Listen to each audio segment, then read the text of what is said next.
You are listening to It's Midnight Somewhere with DJs Mistress McCutcheon and The Wasteland. It's midnight somewhere. It's midnight. It's midnight somewhere.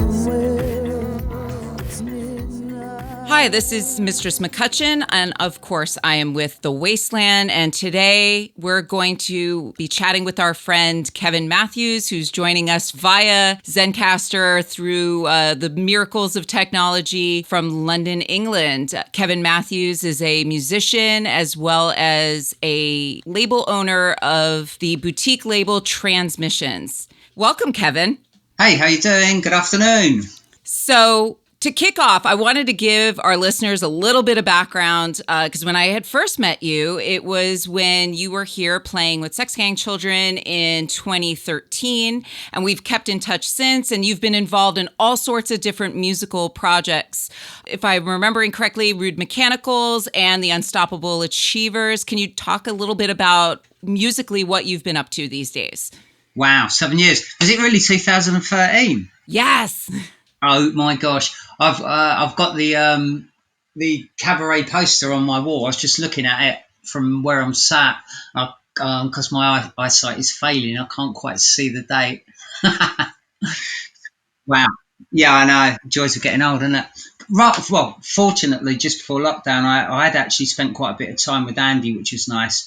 I hadn't seen him for a while, so that was good. And I caught up with Matthew, who we obviously were all playing together at that time. So it was nice that I caught up with those guys before lockdown anyway. And since then, where to start? Music. As you quite rightly said, doing Rude Mechanicals. Unstoppables have been on the back burner a little bit of late, but I did see Matthew just before lockdown and spent quite a bit of time together. And that's hiatus, I think, rather than, I don't think there's a full stop there.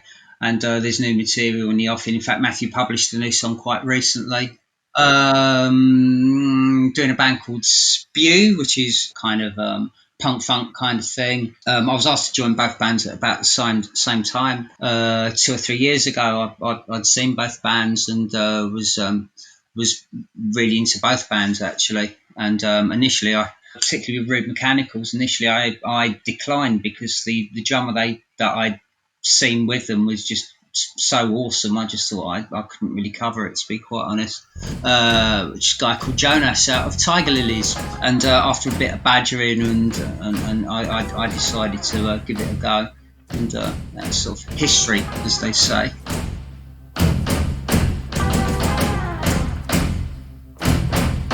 It's in the dirt on the tracks where your guilty feet fell. Time-born hill, this one, there's a wretched smell. Justice, the faithful must when you give him it woes. I buried the body where the old oak grows. Another glass of wine won't help you now, no. Another glass of wine won't help you now. Another glass of wine won't help you now. And I'm gonna talk. I pressed down so very hard, my fender was broken. And screaming, I turned around the ship that I can't sky. And the silence, but nothing spoke.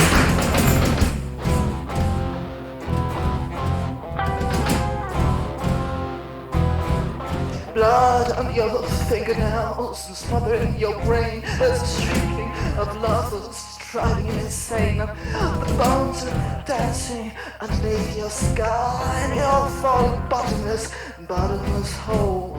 Another glass of wine won't help you now, no. Another glass of wine won't help you now.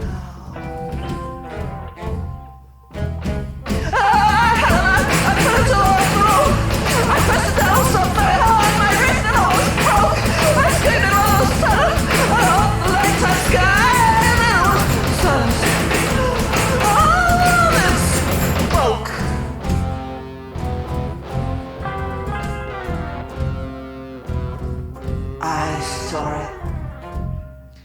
I saw it then, in the dreams, in the stitching, in the dust and the mud, in the spider's webs that runs around the corners, and the painful colours that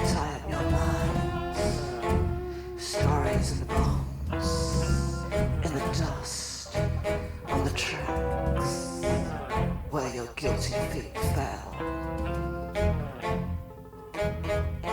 And another glass of wine won't help you now. No, another glass of wine won't help you now. Another glass of wine won't help you now. No, another glass of wine won't help you now. Is it everybody coming so every bird sings your tale? In the winds, the whisper, the ravens swinging hair. Every rumor says you're guilty. Every summer tells your sin. It's in the fingers, old Simon, and the schoolboys you him.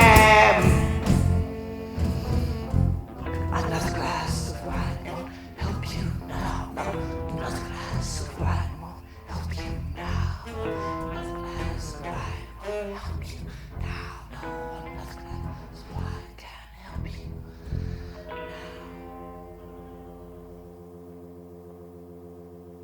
So then you made this transition, or I can't really say it's a transition because it's not like you're not making music actively, but then you moved forward towards creating a record label. And if I understand correctly, the first single that was released, A Fascist Can't Dance, was the motivation to start the label. Is that true? Yeah, good friend of ours, Yuan. Rewinding 17, 18, 20 years ago, Yuan was in a band called, gosh, what was the band called? We'll come back to that. Anyway, he was an old friend of Carl's from when Matthew and I and Carl were doing DC Molina. And Yuan had produced a single for us in the early noughties, which we recorded in Stockholm. So I'd kind of known Yuan on and off. Hell on Wheels, that was the band he was in, Hell on Wheels. Anyway, so, and we kind of kept in touch since that time, on and off. So, yeah, I've sort of known Yuan on and off for like 20 odd years. But a couple of years ago, he was DJing sort of fairly locally to me down in Hackney. And I'm doing a live set. And he said, come down and do some DJing for him. So I did, and saw him do his live set and do his electronica thing. And I was really into it. And like I say, he had this one particular song called Fascists Can't Dance, which I really, really sort of latched onto. I thought it was brilliant. And I thought really sort of timely. And I don't know, it kind of struck me that perhaps bands having an overtly political message had kind of gone out of fashion a bit, or I don't know if it was a fashion, but then bands to actually have a political stance, an overt political stance on something. And it seemed like and it was a great track anyway, but the fact that it had that sort of really overtly political stance as well sort of interested me. It threw me back in time to when I was sort of 17, 18 and going to sort of Rock Against Racism gigs and CND gigs. First time I ever saw Killing Joke was at a CND gig for free. And it kind of threw me back a bit in time. And I thought, this is such a good thing to get involved with. I really like the single, really like the track. And as you do, got a bit smashed with Yuan. And basically I said, well, I'm going to start a record label and put your record out. And I think he thought, yeah, it's just booze. But yeah, I did. So what's it been like running a record label in the last couple of months? Did you have any releases you put off, or you put them out digitally? What you're doing?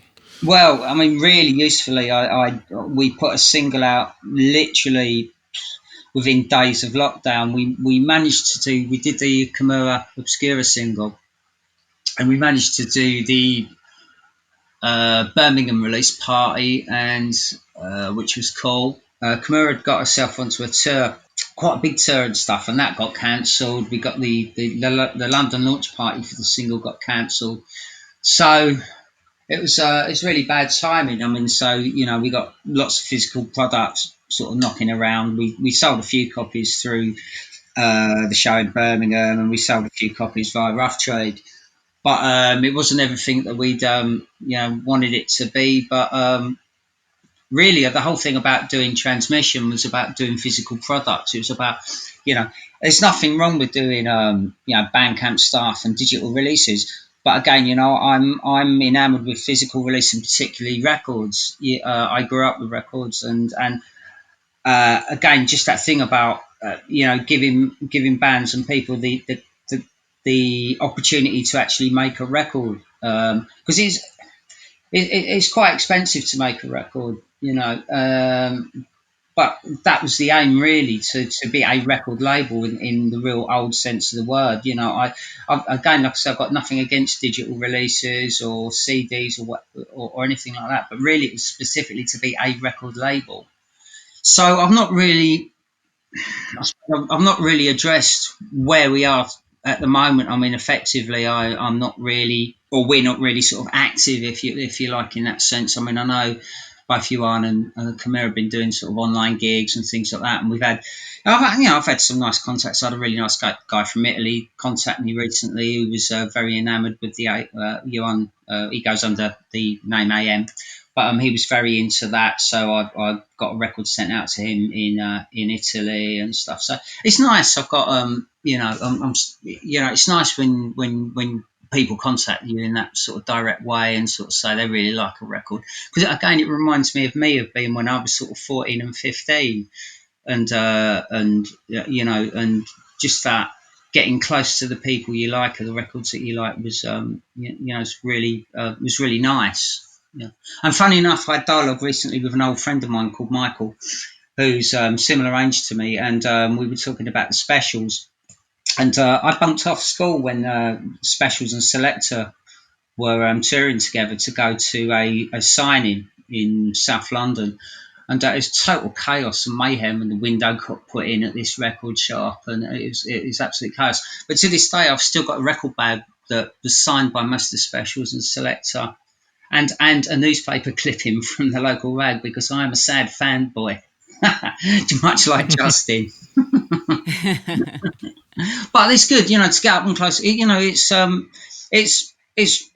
part of what motivated me to be a musician in the first place, and then to get involved in trying to make records with people as well. It's because basically I'm a fan. I mean, they're both records we've put out so far on Transmission are just both records that I would have gone out and bought had they been available. So there's a sense in which they're both just the most expensive records I've ever bought. No, I mean, I appreciate that as somebody who I buy physical media and I buy records specifically. But just to go back to something you said earlier, did you keep with the political context in the artists you brought on board, or were you more open-minded into, just looking for quality? Well, I'll be honest. I mean, it's about songs and music and hooks and just things that I grab onto. I mean, just through absolute happenstance. I mean, I didn't realise Camilla was so.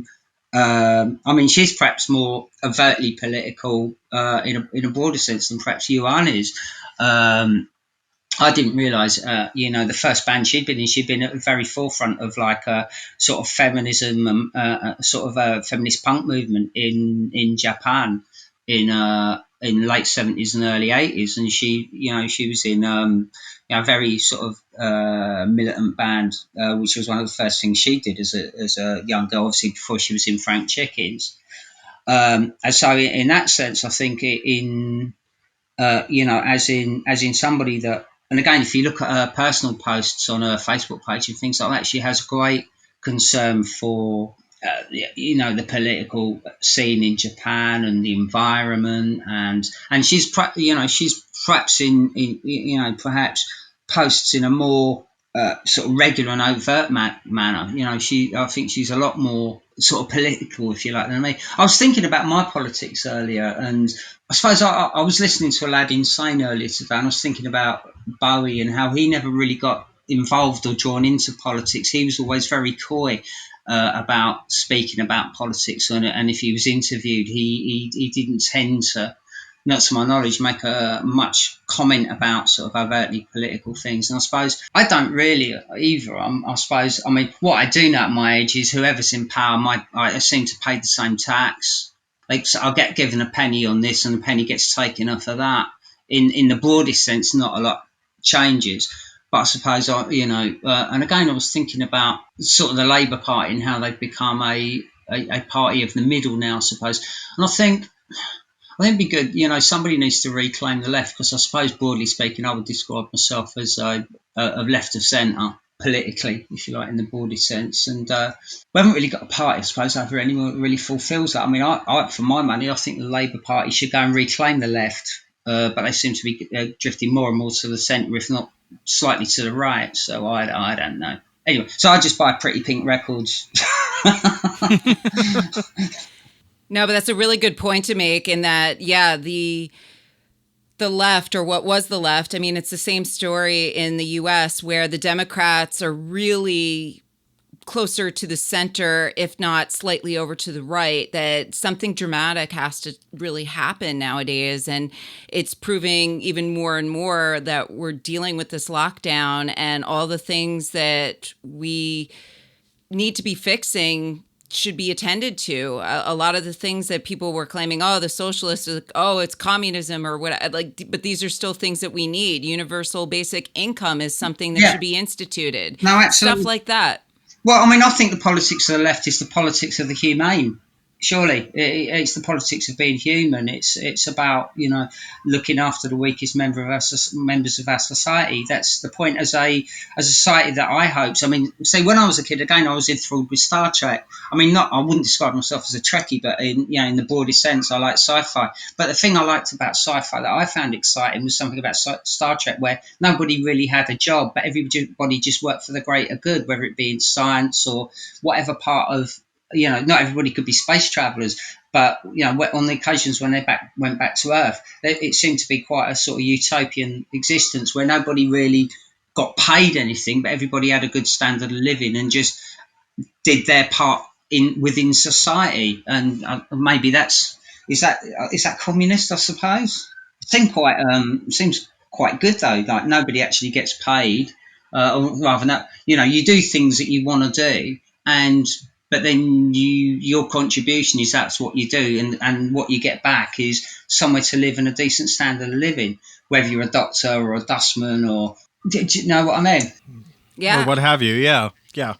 And if you're sick, you get to go to a doctor and see a doctor and you get treated, and the first thing you're not asked is where's your medical insurance? Right. But I mean, I think that like we were talking earlier, not even in a glib way. I mean, you look at, there's not as many people dying on the roads at the moment under lockdown. The air is so clean in London. They've been checking out the actual monitors because they thought they were broken initially, because the air is cleaner in London than ever. And I know this because I've got COPD, which is a lung disease, and I know for a fact every day. I went through Liverpool Street yesterday. It was a ghost town. But I know for a fact, when I walk through Liverpool Street that the air's cleaner, because I can feel that on my lungs. I'm not coughing or struggling anymore when I walk through it. Apparently the air's 40% cleaner already. Wow. I know. Yeah. And again, it's a good time to perhaps address some of these issues. I mean, maybe let's take let's take the petrol and diesel cars off the road now. Why not? Nobody should be going anywhere anyway. Well, no, actually, we are allowed to travel over here now, and they have relaxed lockdown a little bit over here now. But maybe some of those, let's build some more wind farms and actually get some of the polluting vehicles off the roads now. Now will be as good a time as any to make some of those decisions as well, surely. Oh, absolutely. I agree. Speaking of the lockdown, though, and how rules have been relaxed a little bit, what does that look like in your area? Are people taking things seriously? Is social distancing being practiced well? Are people masked? How is it over there? Well, again, it's like, there's some people that are taking it very seriously and doing everything correctly. But then again, there's still parties in Hackney and not being, so it depends. I suppose it's like, I mean, I haven't really got, I don't know what's going in New York or Paris or Berlin or whatever else. What I do know over here is, I know that socially distancing when I'm travelling on public transport, people are trying to do that. Most people are masked. Most people are trying to keep a couple of seats between them. So I think people are trying. I think, there's a lot of fear. I think there's a lot of people pointing fingers at other people that other people are doing this and doing that. I think, we just got to be responsible for our own behaviour, really. I mean, I know we got a cafe near us, and I was saying, I popped out and got some shopping earlier, and I said to Charlotte when I came back, Charlotte's my wife, by the way, there's a bunch of guys outside. They were, a whole bunch of them shaking hands before they went their different ways. And Charlotte was quite shocked by that. But I said, well, they're grown-ups. This is the choices they make. I've got my mask on. I walk round them. That's, that's all I can do. I can't speak for them. I don't know why they are not taking the message on. I don't know why they think they're invincible. I don't know that. Yeah, that's fair. But I don't hate them. I don't want to be afraid of them, and I don't want to point the finger at them either. I think it's foolish. I think they could have equally nice time standing a couple of meters apart from each other, and I don't think they have to shake hands when they say goodbye. But I don't know. I don't know why the message isn't getting through to some people. Yeah, because over here we've experienced a really cold spring in Toronto, and it's finally started warming up since Victoria Day weekend. So people have been out, and yesterday was a really bad example of everybody being out because the park downtown at Trinity Bellwoods was packed. Yeah. Which is outrageous because it just makes me really angry because as somebody who's following the rules as best as I can, like in the most rigid way, because I'm trying to make sure that I'm not getting sick, I'm not transmitting to anybody else. It's just a really aggravating thing, and not enough masks are being worn. On the other hand, masks are mandatory in New York. Even if you're going to take out your trash or check the mail, you need to have a mask on. So it's pretty tight there, but have they not made it mandatory in Spain as well now? Gotcha. Yeah. Yeah. I'm not 100% sure of that, but I think I read something the other day where if you're out in Spain and you're not wearing a mask, you can be fined anything from like $600 up, 600 euros upwards. Wow. Okay. I think I'll stand corrected. Anyway, we should talk about something more fun. We should talk about art and movies and music and stuff. Thank you. You read my mind because I agree. It's so difficult to talk about this, but yeah. But at least I didn't play Diamond Dogs this morning. It was allowed insane, so I went for Ziggy in the States rather than his utopian album of Diamond Dogs. So yeah.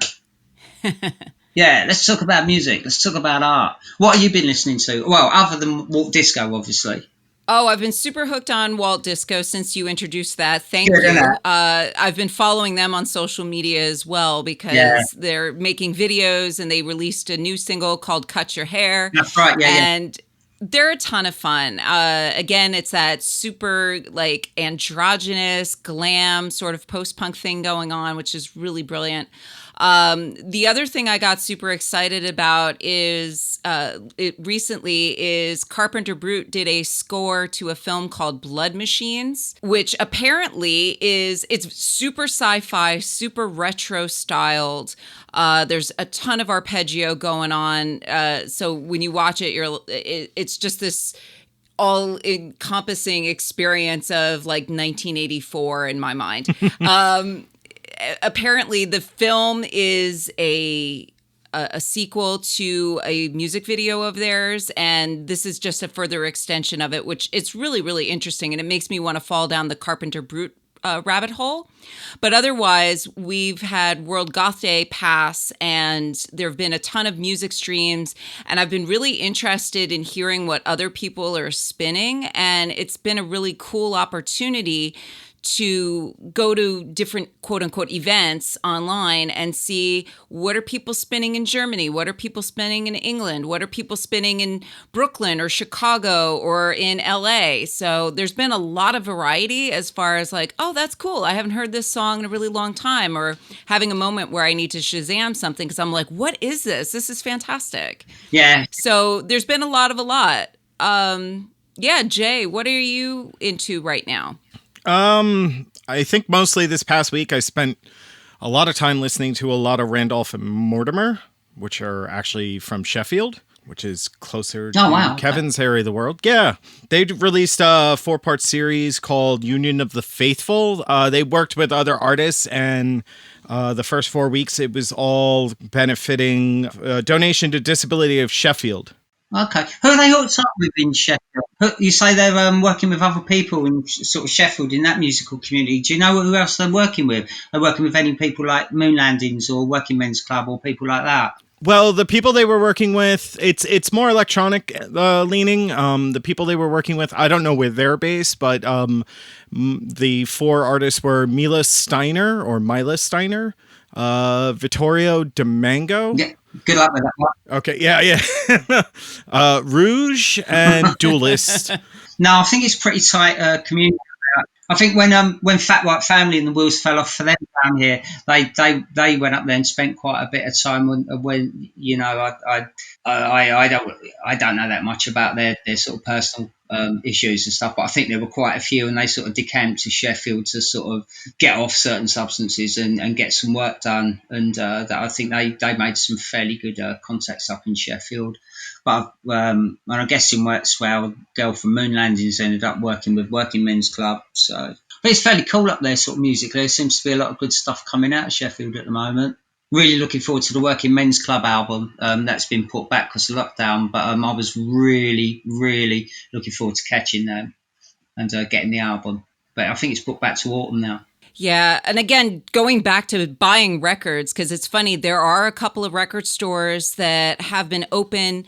They're making sales online. It's just, of course, with everybody requiring shipping, it's a bit of a clusterfuck because a lot of stuff is delayed between Canada Post and UPS and USPS and all the different services you can think of. Things have definitely been taking longer to get to people.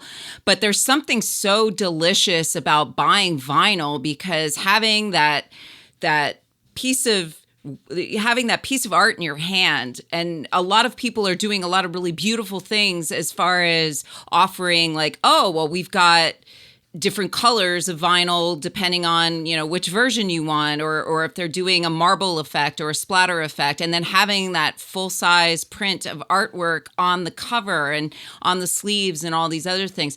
And it's funny because locally, Sonic Boom is open, which is our local record store, but they've limited it's only one of the floors, and you're not rifling through the selections. You kind of have to tell the staff what you want and they'll get it for you, but at least they're still open. And it's just, yeah, there is something really special about still being able to buy vinyl, and it's just waiting for it nowadays. Now you have to order it and wait for it to actually get to your house and hope that it actually gets to your house. And living downtown, I'm always nervous about having packages stolen off of my porch. So that always becomes really complicated. But that's why you ship to me sometimes. This is true. Tetsua's just on very, very limited hours. They've just reopened Vinyl Japan in Tokyo. I think they're doing they're doing like sort of 1 in the afternoon to sort of 4 or 5 in the afternoon, I think. Rough Trade is still shipping. I mean, I had to make delivery of the AM cassette to Rough Trade for dispatch not so long ago, about a month ago now, because that's gone out. So arranged for that. So yeah, stuff's getting out. Rather interestingly, I mean, obviously, Record Store Day's been put back and back and back, but Soft Cell have actually withdrawn from that and the grid. So what would have been available for their offering for Record Store Day is they're still in support of it, but they've actually withdrawn the vinyl release and just selling it direct. So I actually got a very nice 10-inch Soft Cell single come through the door a couple of days ago. Well, not come through the door because my letterbox is only about 6.5 inches wide, so that wouldn't have quite worked.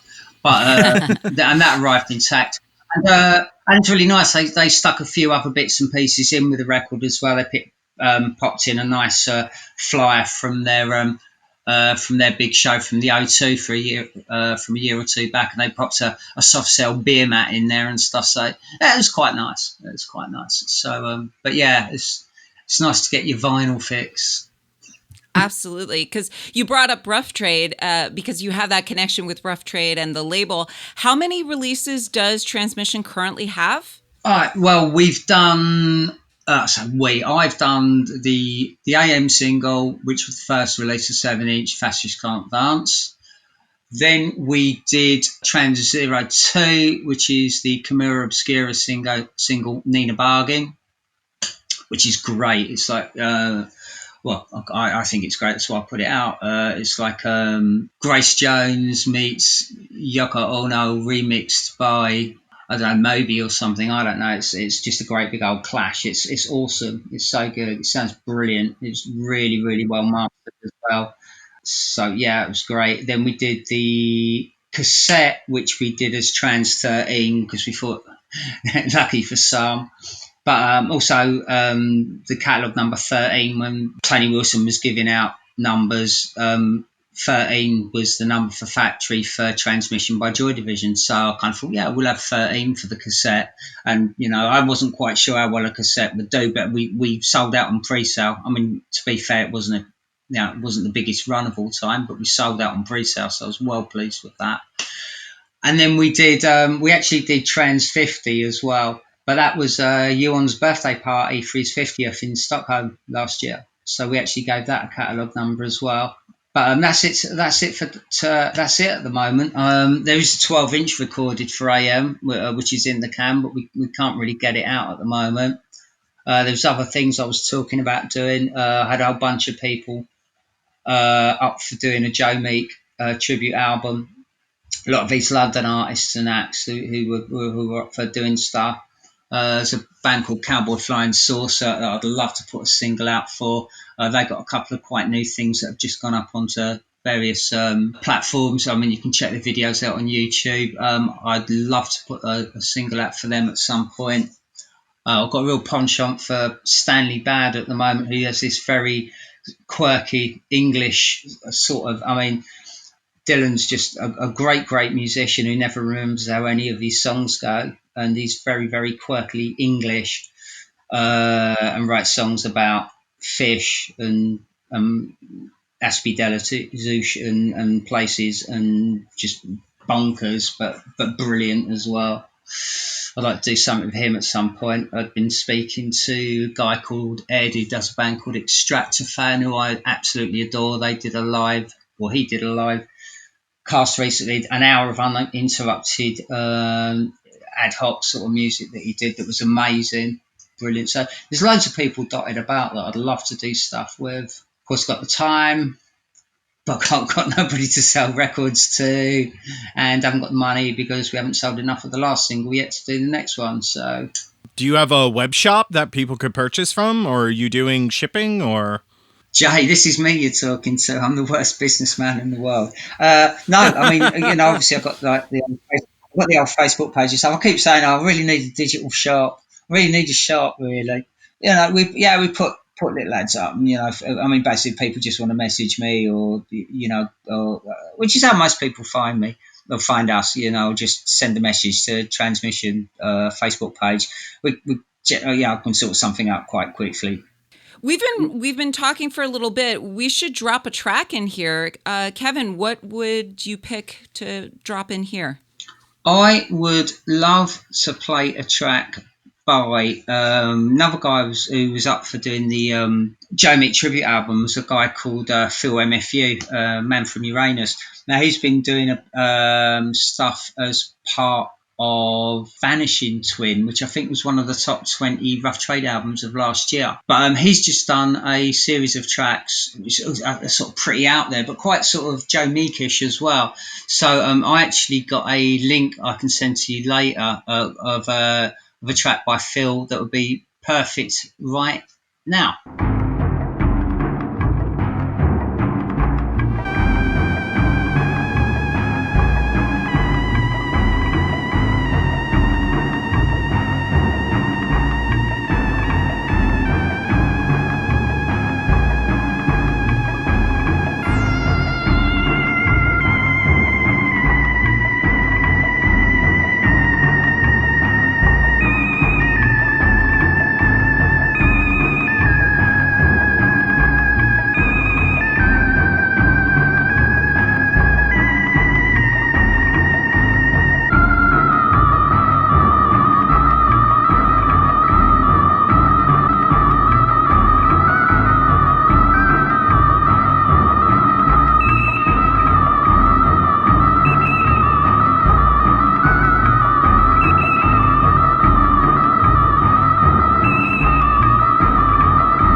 Gavin, in the before times, before we were locked down, you were throwing several transmission events. Yeah, I was. I've got my sort of regular night just up in Clapton that have been going quite well.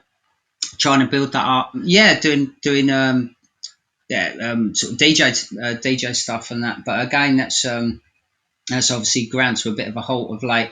Got to go live sometimes. I've got a separate transmission page for club transmission. I did I go live sometimes on there and stuff, just sort of unannounced and ad hoc really. If I've got a few new tracks that I've picked up over the course of a few weeks, play some bits on there. I did obviously I did something for Ian Curtis's 40th, the anniversary of his passing the other day, and played a half an hour, a short Joy Division set, which Warner Brothers closed down, which was towards the end of the set. They but a friend of mine had a bit of a rant about it on one of the social media platforms, and I actually got a message from Warner's later on, and they actually relinquished their rights to it, which I thought was kind of sort of nice, and the right decision as well. It was, I suppose technically it was copyright infringement, but I was just, I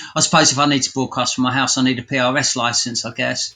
It's definitely been a challenge for DJs because, any sort of streaming on YouTube and Facebook have been nuts because if the algorithm picks up that it's a copywritten song, then all of a sudden you get muted, you get shut down, and it becomes a whole thing. But they did actually sort of relinquish their rights on this particular one, so it means it is up there. You can actually see it, which I thought was really nice of them actually. And I guess it was in response to my friend's sort of post on social media, who was just basically because it wasn't, it was just done as a tribute, and it was just done as a little thing. I basically pulled out all my sevens that I've got at Joy Division and just played them all back to back. I didn't plan what sort of set I was going to do. Just kind of went live in the afternoon, unannounced. Played a few Joy Division songs for half an hour, and then that was it really. So it was no big hoo ha really. But they've Warner's Music have done a U-turn on that, and it was the right thing to do. But what I was going to bring up was the fact that when you were doing live events in public spaces, hey, we remember going places and doing stuff. I was in London last year and got an opportunity to DJ with you for an event that was held at the Constitution in Camden. And I have to say, it was such a delightful evening of all sorts of different people participating in this event. The event was called Trash. It was dedicated to 1970s New York scene, and it was a lot of fun. Met several burlesque performers through that event, and Dirty Viv. Yeah, Ed, and I did give him the button you gave me for him as well. Awesome. He did get it. It was a while later. It was a good few months after, but he did get it. And Ed was he was going to do a track for Joe Meek album for me as well. Can't remember which track he said he was going to do, but it was spot on. It was a good choice. I can't remember which one it was though. For listeners who are not familiar, how would you describe Dirty Viv? I wanted to give a shout out to Dirty Viv because the performance was awesome. I'm not familiar, so explain it to me. How's that? Well, he's I don't know, he's just the epitome of trash, really, isn't he, I suppose? He's just a slaggy transvestite that just plays great guitar and just trashes it out, really.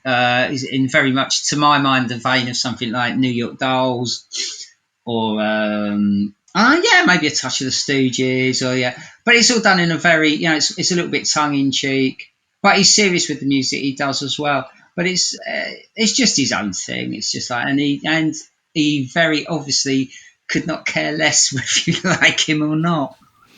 Yes. So one of those very in-your-face style performers. Kind of, but it's not even that in your face. I mean, he's just there, and he's not. Obviously, if you don't like men in tights, you might feel a little bit provoked. But he's not. I don't think he's as overtly confrontational as perhaps like the Mary Chain were, or some of those bands that have gone out to actually seek controversy, if you like, or to use controversy as a tool by way of getting renowned and stuff. But yeah, if you don't like Men in Tights, you ain't gonna like it. Well, that, and he also performs sometimes as a 2-piece, sometimes as a 4-piece. He's very versatile in how the songs are being performed. Yeah, well, there's that again. I mean, I quite often sort of describe him as the hardest working man in showbiz. I mean, he literally gigs all the time. I mean, and like as you quite rightly say, he'll play solo, he'll play as a 2-piece, 3-piece, 4-piece, whatever suits the venue. He's just out there playing. He'll play in a pub, he'll play in a restaurant, he'll play in a town square. Literally, just give him an amp to plug into and a mic, and he'll make it work. I mean, I've seen him do stuff by himself, just drum machine, and it's equally entertaining. But basically he's got the songs right. It's like, what was that famous quote from the Ramones about, it's so, it takes smarts to be dumb, or something like that. It's that sense in which, on the surface, his songs are quite sort of dumb rock and roll. But when I say that, there's nothing dumb about it. It's only it's no dumber than, oh God, I'm getting myself into trouble here, aren't I? No, it's he's going to come after me now. He's going to come after me and hit me with a stiletto. No, I love his stuff, and it is dumb, but it takes smarts to be dumb, So and he loves the Ramones, and it's very much in that sort of Ramonesy kind of thing, quite upbeat rock and roll in drag. Yeah, and his Instagram feed is very entertaining. It's always awesome, and yeah, dirty slag is definitely the appropriate way to describe him. Yeah, and he'd like that. The other person who I was introduced to through that event was also Madam Crumpet. How did that partnership come about? I've no idea. I mean, again, lovely Rachel she asked, I can't remember if she asked, yeah, it must have been Rude Mechanicals must have played there first. So she must have asked Rude Mechanicals to play there. And I don't know who would have been the point of contact for that. And I think literally we just sort of chipped up and like just hit it off sort of thing. It's just like, oh yeah, it's like, oh yeah, I know what you like, because yeah, do you know what I mean? I didn't know that, for instance, she had connections to Leeds and the Leeds Festival, and she had such roots, perhaps going back a little bit into perhaps the goth scene and the alternative scene, as much as I didn't know anything about her background at all. I just kind of thought she ran this really, really cool little cabaret club, and we played, and we became sort of mates. Basically, I think when I got there and I found out that we had a rider and she was going to buy me a glass of wine, I thought, you're my friend. I think it's as simple as that, really, and we just kind of hit it off. And then, then we've done other stuff afterwards, and I said, we were talking afterwards, and I said, I think you'd like the other band I'm in, Spew, because obviously she'd met Shiren that night as well, because obviously it was Shiren playing sax, and obviously she's met Cos, where Cos plays guitar for Spew. So half of us were there anyway, and I think she kind of went, yeah, okay then, with sort of without even hearing the band, just kind of thought, well, yeah, if these guys are involved with that band, of course I want them on. And so I think we went to play there as Spew a few weeks later, and that was good fun as well, and just went on from there, really. Yeah, Madam Crumpet is a really awesome burlesque performer. She sings, she dances, she takes her clothes off. It's all the things. Well, if she had any clothes on in the first place to take off. This is true. That's a thing. But again, I mean, she's an artist. She's she teaches burlesque, and it is about it's about what you don't see, isn't it? It's about the tease. It's about and rock and rolls. She's clued in with the rock and roll thing as well. I think she's actually expanding Sexy Nirvana a little bit, because she used to do these little segments of like 1 minute little pieces between sort of acts and stuff. But I think they're trying to expand on that, or going to expand on that. So I think that'll be really good, actually. Sexy Nirvana. Sexy Nirvana. Oh, we're gonna have so many links that we have to include in the show notes for sure. Oh, yeah. Because it's really interesting to hear what's going on across the pond and what's happening in this particular circle. Because those influences of glam and funk and punk and just dirty rock and roll, it's so influential to all these other things that if you love music, you're just going to want to consume all of it. Well, no, of course. Well, I suppose, I mean, the archetypal artist that sort of actually incorporated all those things together was Prince, I guess, really, wasn't it? Didn't hurt him wearing tights, did it? And a Mac. Yeah, I've seen some. That's right. I've seen some controversy doing okay. Nothing wrong with a man in tights. But I suppose he really is, like I say, he brings all those things together, doesn't he? You know, the glam, the dirty glam guitars of T-Rex, or the androgyny, the little bit of sort of sleaziness. But again, there's always that sort of wink in his eye as well. It's all done in with a little bit of a wink and a smile. Again, someone like Little Richard who died recently, there was certainly elements of Little Richard there for sure. So yeah, pulling all those strands together to make something of your own, but taking all those things from the best places, learn from the best. I'm reading a really cool book at the moment about Mark Bolan, written by a lady called Leslie Ann Jones, which is worth a read. It's just called Ride a White Swan, so it's quite easy to find out. I only picked it up in a charity shop just before lockdown and just started reading it. Nice. That's a really good read. And I'd read a Bowie book, yet another Bowie book just before that, and it's quite interesting because they're writing from the two different perspectives of that sort of early 70s sort of thing. So you do get a bit of Mark in David's book, and you get a bit of David in Mark's book, and the sort of perspective. But I think quite rightly in Ride a White Swan it says, it does point out that Mark Bolan was head and shoulders like definitely the king of glam and not David Bowie. If you want to take it to record sales, if you want to take it to, who put the glitter on the face first. I mean, any way you want to shake it, I think, Mark Bolan pipped him.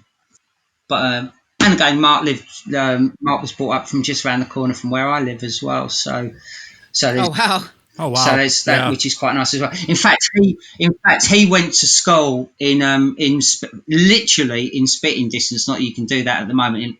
I wouldn't recommend spitting at the moment. Yeah, you'll get some nasty glares. Yeah, and if you're wearing a mask and you spit, then you're just stupid. That's just gross. That ain't gonna work.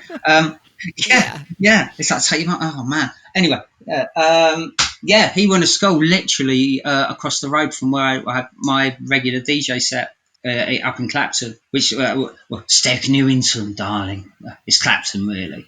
Oh, cool. We've gone all over the place. Yeah, all over the place. From the label to music to more music to events. Yeah, I mean, funny enough as well, we're talking about sort of movies and how the movie industry is going to work sort of at the moment. I mean, going straight to Netflix or something like that, I guess, because obviously Charlotte's involved with sort of music industry as well. Far more than me, she's far more successful. And talking about how a Bond film is going to go straight to TV. Well, I guess in this day and age, I mean, a hell of a lot of people have got 40-inch TVs and surround sound and whatever else. Bond movie goes straight to Netflix, or again, I mean, it seems like Apple are making a big play now in that sort of area. They're producing their own TV and their own movies now, aren't they, Apple? Yeah. I mean, I think next couple of years, Apple are going to definitely shoulder in there and make sure they get a good hunk of that business. We're probably going to see a lot more of individual movie companies putting out their own distribution, which is problematic in its own way. I don't want 15 subscriptions. That's why I got rid of cable. Yeah. I think it's I mean, how is it going to work? I mean, perhaps on digital TV or something like that, people are rent space within that for a period of time, whether it be a few days or a week or a month or something on like a let basis, which would like perhaps the independent sort of and smaller sort of companies could do that and rent a channel for a month so they can make a movie available for like 1 month or something and put it up there in lieu of people being able to go to the cinema. The cinema experience is good, but then again, if you're sitting in there, in front of like a bunch of people that just want to talk through it, or other people that want to throw popcorn about when you're trying to actually watch a movie, it's and it's expensive to go to the pictures. Yeah. I mean, Can I be, think yeah. you know. I mean, we got a fairly nice cinema at the top of our high street, which is refurbed just a few years ago. Actually, no, actually, it wasn't even refurbed; it was a new build. And it's a really nice little complex. And I think the smallest screen in there is 30 seats or something. And then for the real big movies, you've got a couple of hundred seats in there. So they've got about 5 or 6 screens. But it's like if we go up there. I mean, you know, if we go up there, watch a movie, buy some popcorn, blah blah blah. It's like we've done 30 or 40 quid. You know, Yeah. you know, go straight to DVD. You can you know buy it on Amazon for 10 quid or stream it. I mean, it's, it's kind of cheaper, and you get to watch it again, and you haven't got people talking through it. Well, unless it's your own family, but you can actually turn around and tell them to shut up. Right. I mean, Or you can pause when you need to Yeah, go to the yeah. washroom. So yeah. Exactly. I mean, I tell people to shut up in the theater. Yeah, well, yeah, you're bigger than me, Jay. How's that beard going?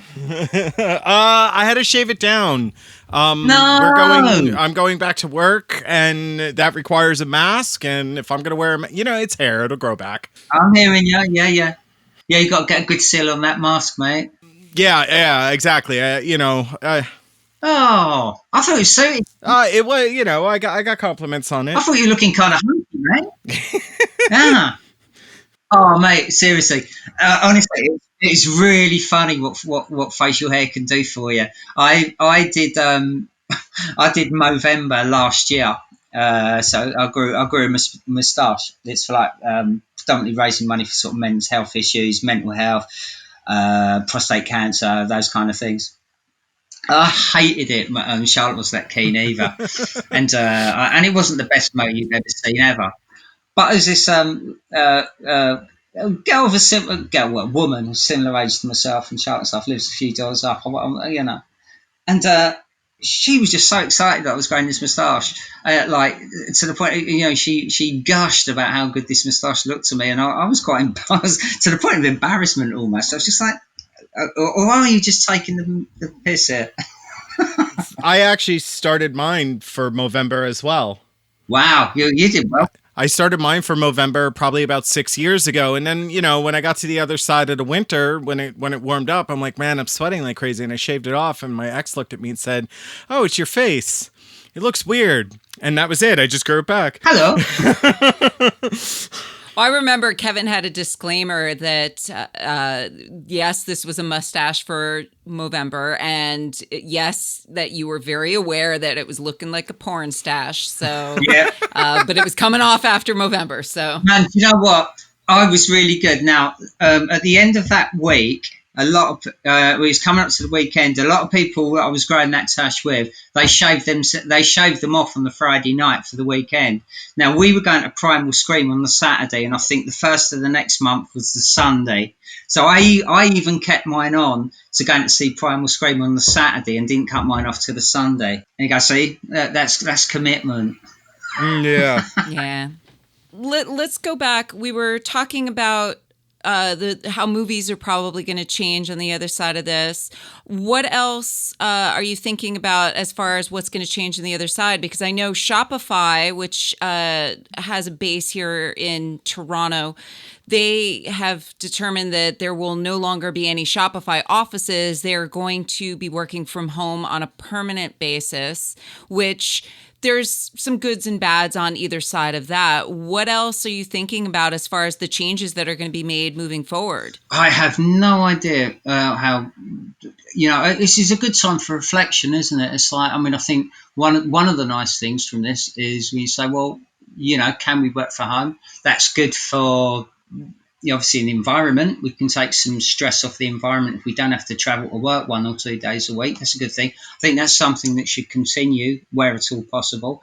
Another thing, it's like, why don't we shut the shops on Sunday like we used to? Shops never used to open on Sunday when I was a kid. All right, the corner shop newsagent might have done up until sort of midday or 1 o'clock, so you could get your Sunday morning paper and a bottle of pop. But shops didn't open on Sunday. Yeah, that's a really interesting point, because I remember certain shops not being open on Sundays because it was that pause. And moving forward with the dawn of the internet and everybody being available 24/7 and always being connected and always working all of the time, that people wanted their conveniences. So if you weren't open on, like, of course you'd be open on a Sunday. Why wouldn't you be open until X time of the day and night? But I think you're making a very good point in that, like, having this opportunity to slow down and reflect is really valuable right now. Well, we could almost have like a lockdown day once a week where we don't travel, we don't shop, we take time out with our families and friends. Hopefully, being able to spend time with our friends. We don't do any of the commercial type things, so we don't go shopping. Shopping's almost, in a lot of places and for a lot of people is almost like a social exercise, isn't it? Which is good. I understand you're going shopping with your friends, maybe you're choosing clothes or going shopping as a family, food shopping. That can be fun. Can also be highly stressful. Don't go food shopping with your family ever. Lockdown or otherwise. Don't do it. It's foolish beyond belief. But why not have a lockdown day once a week? Take that pressure off the transport system, off of nature, off of the environment. Let's lock down once a week. We just spend time with our families, watch a movie if it's nice enough to spend time in the garden, or don't go to work for a week, for a day. Just all chill. Be nice, wouldn't it? Yeah, be nice to have some chill out time. That would mean 52 days a year. We take that pressure off the environment, the infrastructure. As somebody who works in a shop, it's I'd agree. If I could have one static day off a week, that would be amazing for me. I guess if you run a church, you might want to open it on Sunday morning. It's a different conversation. Actually, why not? Yeah. Go to your church, your place of worship, your special place. I mean, our special place might be just going to the park, hanging with friends. Our special place might be our backyard. For other people, it might be their church, their place of worship. That's fine. But we all get to spend time with our families and go to our special place. I think we can all say amen to that. I dig that. Yeah. Yeah, I dig that. Let's wrap it up here. We're at about an hour. Kevin, is there any final words you want to leave us with as we wind down here? No, just a pleasure talking as always. Stay safe. Let's hope that we can get together in the not too distant future. But if we can't, let's use what's available to us to stay in touch and try and keep each other positive. We all have up days and down days. I've had plenty of down days. I've had days just sitting on my bed, kind of going, "What's the point?" Literally. And other days I feel quite buoyant. So I think it's all like a roller coaster, isn't it? But we just all got to try and help each other and not be too. If we see people not doing the right thing, it's not their fault we're in this situation, and try not to sort of blame other people and stuff like that, and let's just all look after each other. Yeah, I think that's it. And that wraps it up for the episode. We've got tons of links for you in the show notes, and you can reach out to Kevin via Facebook at Transmission Boutique Record Label -London. Many thanks to our producer, Justin Minister, to Robin Bright for our theme music, and to Marion Green for our logo, which we have available on stickers. I've been mailing those out on Tuesdays to both Canada and the US. You can order yours at morbidoutlook.com/sticker. Proceeds from those sales are helping us to defray costs. If you'd be so kind to like, share, and subscribe, it also means a lot to us. Feedback can also be sent our way at itsmidnightsomewherepodcast@gmail.com. There's been a lot going on in the world this week, and we hope that talking about music and art is a beacon in all the chaos. I know that's why we love doing a podcast about music, and we did a little fundraising at the last Prophecy for Black Lives Matter. If you have the means to donate, please do so.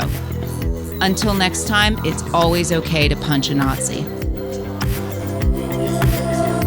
It's midnight somewhere. It's midnight. It's midnight somewhere. It's midnight.